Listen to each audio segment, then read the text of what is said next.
is Renren OT po, Rage Parent po. Is this for online parent conference po? Hello din po, Mr. OT. Good afternoon. And yes, this is for online parent-teacher conference. And since may pandemic pa din po tayo ngayong araw, we can do it through online by Google Meet.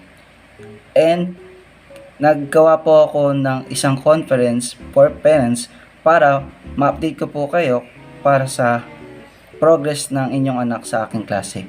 Maaari na po ba tayo magsimula? Yes sir, sure po. Kamusta naman po si Rage sa klase po? So, let's start na po. So, first, magpapakilala po muna ako. So, my name is Rovic Vicenteno, but you can call me Teacher Vic na lang po. So, to answer your question po, Mr. Oti, Rage is one of the best in my class. Kumbaga po, he always excels in everything, like, he can do things that he think he can do it alone po. And, kapag may times na nababother po siya or may bagay na nakakairita po sa kanya, active po siya and approachable po siya sa mga classmates, especially din po sa akin. Even in his other subjects po, and nung nakausap ko po yung mga teachers niya, he's always responsible, respectful po, and active po siya sa klase. Thank God. Thank you sir. Napakamagandang balita po yan para sa akin, Teacher Vic. Napapansin ko po kasi minsan sa bahay after class po, bigla na lang po niya ako titulungan and hindi ko po siya napapansin na ginagawa po niya yung mga activities niya.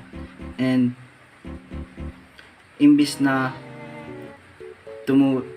gawin po niya yung mga activities is tumutulong po siya sa bahay po, and kapag natapos po siya, maglalaro na lang po siya hanggang sa magpapahinga na lang po siya at the same time. So, ask ko lang po sir, nakakapagpasa po ba siya ng mga activities? Yes po, Mr. Oti. Maaga po siya nagpapasa ng mga activities, and isa po siya sa mga students namin na may pinakamaagang nagpapasa ng mga activities po. And especially, maaga po siya magpasa talaga, yung hindi po siya exact deadline na binigay po namin. And kung tutusin po sir, nakakatuwa po and humahanga po ako sa anak nyo dahil sa kasipagan po niya. When I asked other teachers po niya, kumbaga, tinanong ko po kung maaga din po ba siya nagpapasa ng mga activities, and sabi po nila, yes, and minsan siya talaga yung kauna-una nagpapasa ng mga activities. Kumbaga, ginagawa niya yung mga activities niya if may klase po siya na maaga nagpapadismiss or maaga natatapos po. And yung natitirang oras doon is ini-schedule po niya para doon niya gagawin yung mga activities na hindi pa niya napapasa. And sa klase naman po, every time I ask questions po sa kanya and to other students po, isa po siya sa mga mahilig magtaas na kamay. Kumbaga parang yung ibang classmates niya is nangangawit na, and isa na din po siya doon. It's like parang every lessons na binibigay ko is alam na niya, and nag-a-advance reading po siya. Ganun po ba sir? Ay, mabuti na lang po.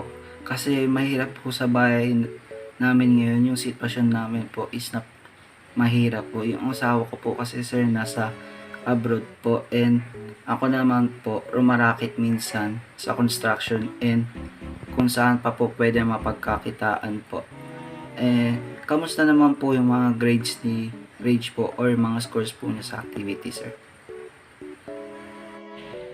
When it comes naman po sa grades po niya, napakataas po and napakabagay po yung mga grades na nakukuha niya. Kumbaga, when it comes to quiz naman po niya, lahat naman po yun, halos lahat is perfect score po. Kumbaga, 20/20, meron naman pong 40/50, 49/40, ganun po. And it's like, habang lumalaki po siya, lalong nag-e-enhance yung learning na meron po siya. And mapapansin ko din po na if there's anything na nagbabother po sa kanya, hindi po yun malaking hindrance sa kanya para mag-excel pa siya sa klase and mas matuto pa ng marami habang tumatagal. Thank you sir, napakamagandang feedback po yan para sa amin ng asawa ko po. Kumbaga worth it po yung mga nagagawa po namin for him and nakakataba po talaga ng puso yung mga success na nagagawa po ni Ridge. You're welcome po, Mr. Oti, and I just want to thank you po for raising a child like him, and I'm glad that I'm his advisor po. And this will be the end of our online conference po.